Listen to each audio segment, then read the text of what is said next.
मध्य रेल्वेवरती 10 तासांचा mega block तर पश्चिम रेल्वेवरती पुलाचं गर्डर बसवण्यासाठी 13 तासांचा रात्रकालीन मेगा ब्लॉक। त्यामुळे चर्चगेट आणि मुंबई सेंट्रलच्या दरम्यान अप आणि डाऊन मार्गावरती फास्ट लोकल धावणार नाही। एका शौचालयामुळे रखडलं सायनच्या पुलाचं तोडकाम। ऑगस्टपासून रखडलंय ब्रिटिशकालीन सायनच्या पुलाचं तोडकाम। शौचालयाच्या स्थलांतरणाला मुहूर्त सापडल्यानं कामातला एक अडथळा दूर। बीएमसीने लीजवरती दिलेल्या भूखंडामुळे सुद्धा काम रखडण्याची शक्यता। मुंबईची ॲक्वा लाईन अंतिम टप्प्याच्या प्रवासासाठी सध्या सज्ज। अंतिम स्थानक कफ परेड पर्यंत मेट्रो 3ची यशस्वीरित्या धाव।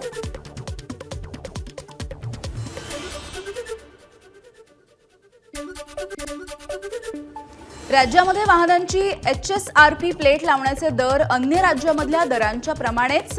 नंबर प्लेट लावण्यासाठी निवडलेल्या कंपन्यांची निविदा प्रक्रिया नियमांच्या नुसार परिवहन विभागाचा खुलासा। HSRP नंबर प्लेटवरून जयंत पाटील यांचं मुख्यमंत्र्यांना पत्र। इतर राज्यांच्या तुलनेमध्ये महाराष्ट्रामधल्या नागरिकांकडून तिप्पट रकमेची वसुली होत असल्याचाही आरोप। सर्वसामान्यांना परवडतील असे दर ठेवून नंबर प्लेट बसवण्यासाठी मुदतवाढ देण्याचीही मागणी। राज्यातील खासगी शाळांमधील आरटीईच्या अंतर्गत प्रवेशाला 10 मार्चपर्यंत मुदतवाढ। पात्र ठरलेल्या जागांपैकी तब्बल 62,404 जागा अद्यापही रिक्त असल्यामुळे मुदतवाढ।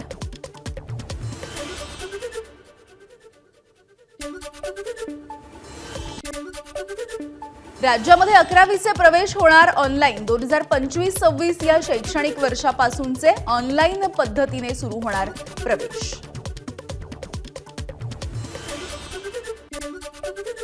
देशामधल्या अधिकांश भागामध्ये मार्च ते मेच्या दरम्यान सामान्यापेक्षा अधिक तापमान असण्याची शक्यता। महाराष्ट्रामध्ये सुद्धा उन्हाळ्यात उष्णतेच्या लाटेचे दिवस। भारतीय हवामान विभागाची माहिती। उन्हाळा सुरू झाल्यामुळे मुंबई वगळता उर्वरित राज्यामधल्या विजेच्या मागणीमध्ये सध्या वाढ। शुक्रवारी 26,559 मेगावॅट इतकी विजेची मागणी झाल्याची नोंद। कुर्ला घाटकोपरमध्ये 15 तास पाणीपुरवठा बंद। पवई वेंचुरी इथल्या जलवाहिनी जोडणीला गळती। पाणीपुरवठा बंद असल्यामुळे नागरिकांची मात्र गैरसोय। पवईच्या वेंचुरीमधील जलवाहिनीला गळती। घाटकोपर जलाशयाला होणारा पाणीपुरवठा पूर्णपणे बंद। जलवाहिनीच्या दुरुस्तीचं काम युद्धपातळीवरती सुरू। धुळे शहराला पाणीपुरवठा करणाऱ्या पाईपलाईनला गळती। नरडाणा गावाजवळ पाईपलाईन फुटल्यामुळे मोठ्या प्रमाणावरती पाण्याची नासाडी। महानगरपालिकेनं तात्काळ दुरुस्ती करण्याची नागरिकांची मागणी। शनिशिंगणापूरमध्ये शनिदेवाच्या शिळेवरती आजपासून ब्रँडेड तेलाचाच अभिषेक। शनिदेवाच्या शिळेची झीज होऊ नये यासाठी हा निर्णय। पश्चिम महाराष्ट्राच्या पाणी वाटपाच्या मुद्द्यावरती आज महत्त्वाची बैठक। उपमुख्यमंत्री अजित पवार आणि मंत्री विखे पाटील यांच्या उपस्थितीमध्ये सल्लागार समितीची बैठक होणार। राज्य सरकारकडून महाराष्ट्र कर्नाटक सीमा प्रश्नाच्या विषयी समन्वय मंत्री नियुक्त। चंद्रकांत पाटील आणि शंभूराज देसाई यांची पुन्हा एकदा नियुक्ती।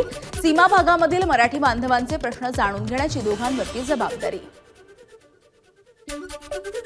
गावठाण क्षेत्राचा विस्तार करून जमिनीच्या नोंदी अद्ययावत करणार। महसूल मंत्री चंद्रशेखर बावनकुळे यांचा निर्णय।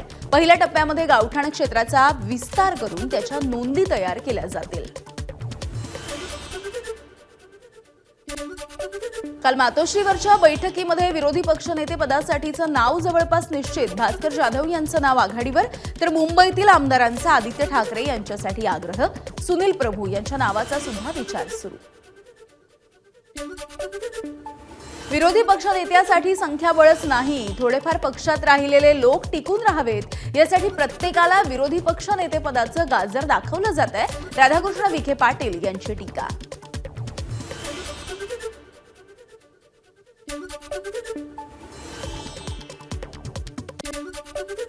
ठाकरेंच्या शिवसेनेच्या आमदारांच्या नंतर आज खासदारांची सुद्धा मातोश्रीवरती महत्त्वाची बैठक। पक्षाची रणनीती, पक्षामधील आउटगोईंग थांबवण्यासाठी उद्धव ठाकरे आज खासदारांच्या सोबत चर्चा करतील।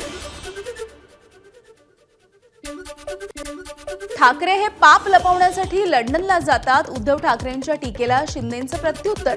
गंगेमध्ये डुबक्या मारून गद्दारीचा शिक्का पुसणार नाही। एकनाथ शिंदेंच्या कुंभमेळ्याच्या दौऱ्यावरून काल उद्धव ठाकरे यांनी केली होती टीका। राष्ट्रवादी शरद पवार पक्षाच्या आमदार आणि खासदारांची बैठक. सरकारच्या 100 दिवसांच्या कार्यक्रमावरती लक्ष ठेवण्यासाठी शॅडो कॅबिनेटची स्थापना. जास्तीत जास्त तरुण चेहऱ्यांना संधी देण्याची शरद पवारांची रणनीती आहे. कृषी मंत्री माणिकराव कोकाटे यांच्या शिक्षेच्या अपिलावरती आज सत्र न्यायालयामध्ये निर्णय होणार.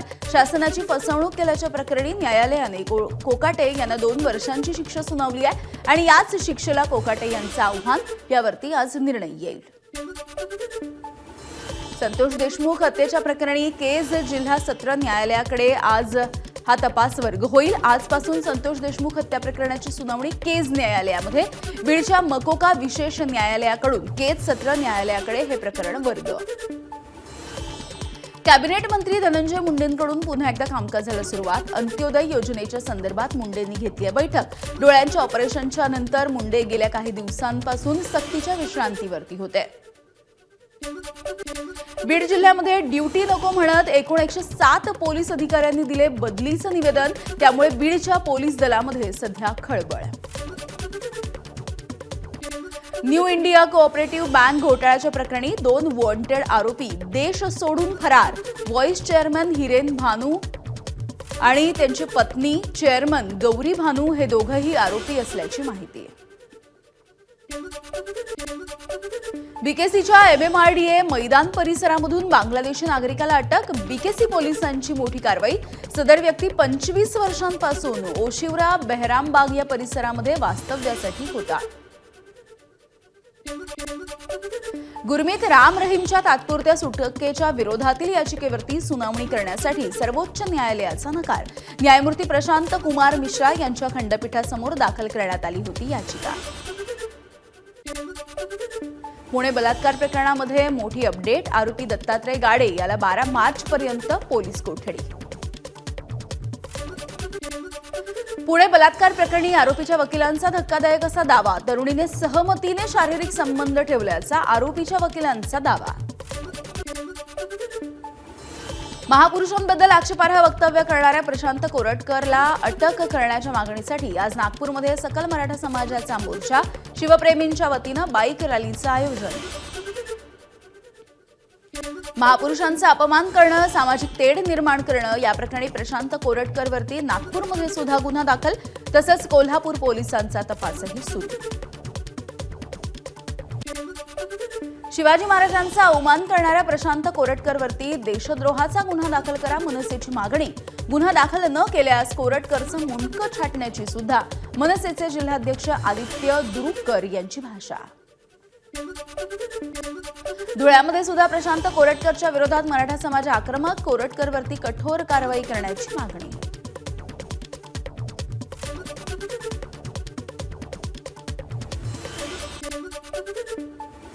इतिहासाचे अभ्यासक आणि संशोधक इंद्रजित सावंत यांना पुन्हा एकदा धमकी.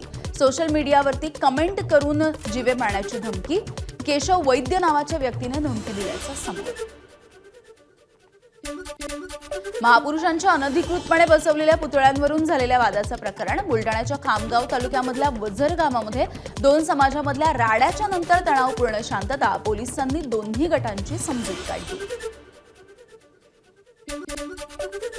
रायगडच्या अलिबागमध्ये एसटीचा अपघात झाला. एसटीची तोडफोड करणाऱ्या संतप्त जमावावरती अखेर कारवाई करण्यात आली आहे. 33 जणांवरती गुन्हा दाखल. आरोपी एसटी चालकाला अटक.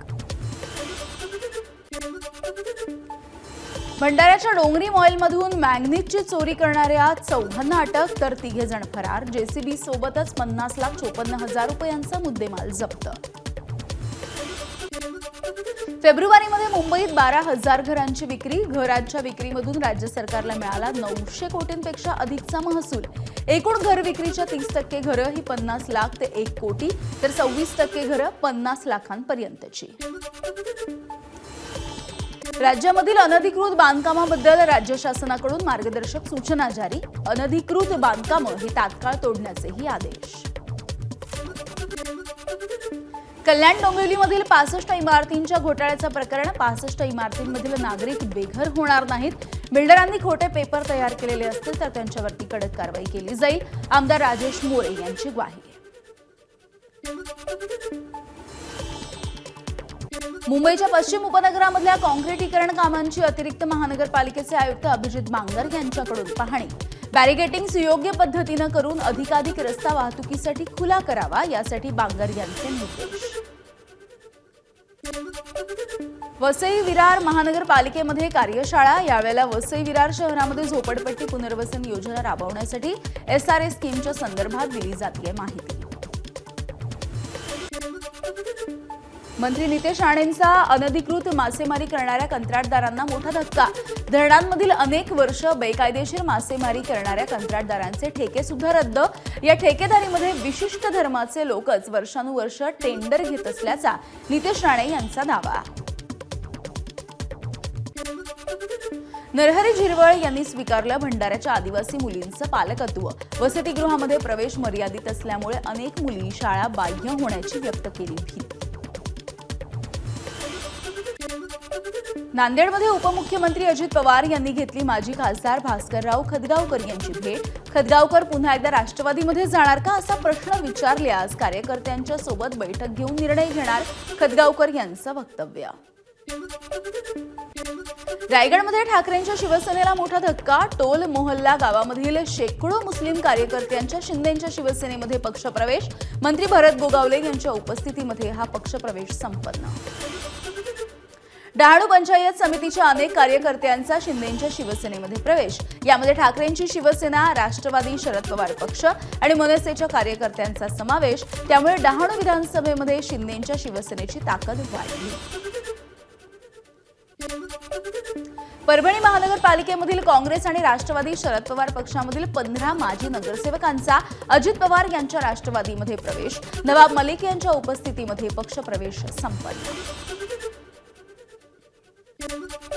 तुळजापूर ड्रग्ज तस्करी प्रकरणामध्ये 5वा आरोपी संतोष खोत याला अटक. तुळजापूरमधील काही प्रतिष्ठित लोकांची सुद्धा पोलिसांनी ड्रग्जच्या प्रकरणामध्ये चौकशी केल्याची माहिती. वाशिम जिल्ह्यामध्ये बर्ड फ्लूचा शिरकाव. बर्ड फ्लूच्या आजारामुळे 7,500 कोंबड्यांचा मृत्यू, शेतकऱ्यांचं मोठं नुकसान. 98व्या अखिल भारतीय साहित्य संमेलनाच्या अध्यक्षा डॉक्टर तारा भवाळकर यांचा जनसेवा पुरस्कारानं गौरव. सांगलीमधल्या श्रीमती राजमती नेमगोंडा पाटील या ट्रस्टकडून 50,000 रुपये आणि स्मृतिचिन्ह देऊन सन्मान. परळीमधील ज्योतिर्लिंग वैद्यनाथाचा पालखी सोहळा पारंपरिक पद्धतीने संपन्न. पालखीच्या स्वागतासाठी रस्त्यांवरती रांगोळ्या काढून पारंपरिक वाद्य वाजवण्यात आलं. पालखी सोहळ्याला भक्तांची मोठी गर्दी.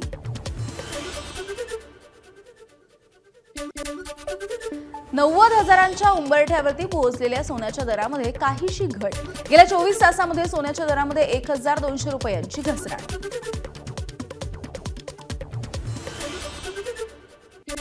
नोकरदारांसाठी एक महत्त्वाची बातमी. यंदा PF वरती मिळणार मागच्या वर्षा इतकाच म्हणजे 8.25% इतकाच व्याजदर. कर्मचारी भविष्य निर्वाह निधी संघटनेच्या केंद्रीय विश्वस्त मंडळाची शिफारस. कर्मचारी भविष्य निर्वाह निधी संघटनेचे देशामध्ये 29 कोटीपेक्षा अधिक ग्राहक. ऑक्टोबर-डिसेंबर तिमाहीमध्ये देशाचा आर्थिक विकास दर जाहीर. तिसऱ्या तिमाहीमध्ये आर्थिक विकास दर 6.2%, दुसऱ्या तिमाहीमध्ये 5.4% होता. 2024 आणि 25 मध्ये आर्थिक विकास दर 6.5% राहण्याचा होता अंदाज. आजपासून पुढील 3 दिवस पंतप्रधान नरेंद्र मोदी हे गुजरातच्या दौऱ्यावर. यावेळेला पंतप्रधान घेणार सोमनाथ मंदिरामध्ये जाऊन दर्शन. गृहमंत्री अमित शहा सुद्धा उपस्थित राहतील. पंतप्रधान मोदी आज कृषी विषयावरती आधारित असणाऱ्या वेबिनारला संबोधित करणार. कृषी आणि ग्रामीण क्षेत्रासाठी अर्थसंकल्पीय घोषणांच्या प्रभावी अंमलबजावणीवरती चर्चा करण्यासाठी आणि धोरण आखण्यासाठी पंतप्रधान नरेंद्र मोदी हे संबोधित करतील. बद्रीनाथ माना गावाजवळ हिमस्खलन. BRO आणि जिल्हा प्रशासनाच्या अधिकाऱ्यांची माहिती. हिमस्खलनामध्ये गाडल्या गेलेल्या 57 पैकी 33 मजुरांची सुटका करण्यामध्ये यश. 22 मजूर अद्यापही अडकले. जम्मू काश्मीरमध्ये सुद्धा तुफान बर्फवृष्टी. श्रीनगर लेह हा महामार्ग सध्या वाहतुकीसाठी पूर्णपणे बंद ठेवण्यात आलाय. खराब हवामानाच्या पार्श्वभूमीवरती जम्मू काश्मीर सरकारनं काही शाळांमध्ये हिवाळी सुट्ट्यांचा कालावधी 6 दिवसांनी आणखी वाढवला. 7 मार्चला शाळा खुल्या होणार असल्याची माहिती. लडाखमधल्या कारगिल झांस्कर महामार्गावरती हिमस्खलन. या मार्गावरती काम करणारा top line snow clearance operator अगदी थोडक्यात बचावला. जम्मू काश्मीरच्या लाहौल आणि स्पितीमध्ये पीर पंजाल पर्वतरांगांच्या उंच भागामध्ये तुफान बर्फवृष्टी तर खालच्या काही भागामध्ये पाऊस. बारामुल्लामध्ये सुद्धा मोठ्या प्रमाणावरती बर्फवृष्टी. अनेक ठिकाणचे रस्तेही तुटले आणि जनजीवन सुद्धा ठप्प. जगामधल्या सुपर बिलियनियरची नवी श्रेणी समोर, ज्यांची एकूण संपत्ती 4.35 लाख कोटी रुपये किंवा त्यापेक्षा जास्त आहे, त्यांचा यादीमध्ये समावेश. एलॉन मस्क हे पहिल्या क्रमांकावर. यादीमध्ये भारतीय अब्जाधीश मुकेश अंबानी आणि गौतम अदानी यांचाही समावेश. अमेरिकेचे राष्ट्राध्यक्ष डोनाल्ड ट्रम्प आणि युक्रेनचे राष्ट्राध्यक्ष झेलेन्स्की यांच्यामध्ये जाहीर भांडण. रशियाशी युद्धविराम करा नाहीतर अमेरिकेचा पाठिंबा विसरा. ट्रम्प यांचा इंटरनॅशनल मीडिया समोर झेलेन्स्की यांना इशारा. ट्रम्पसोबतच्या वागण्याबद्दल माफी मागण्यासाठी झेलेन्स्कींचा नकार. अमेरिकेचे अध्यक्ष लोक यांच्याबद्दल आदर आहे पण माफी मागणार नाही, झेलेन्स्की यांची प्रतिक्रिया.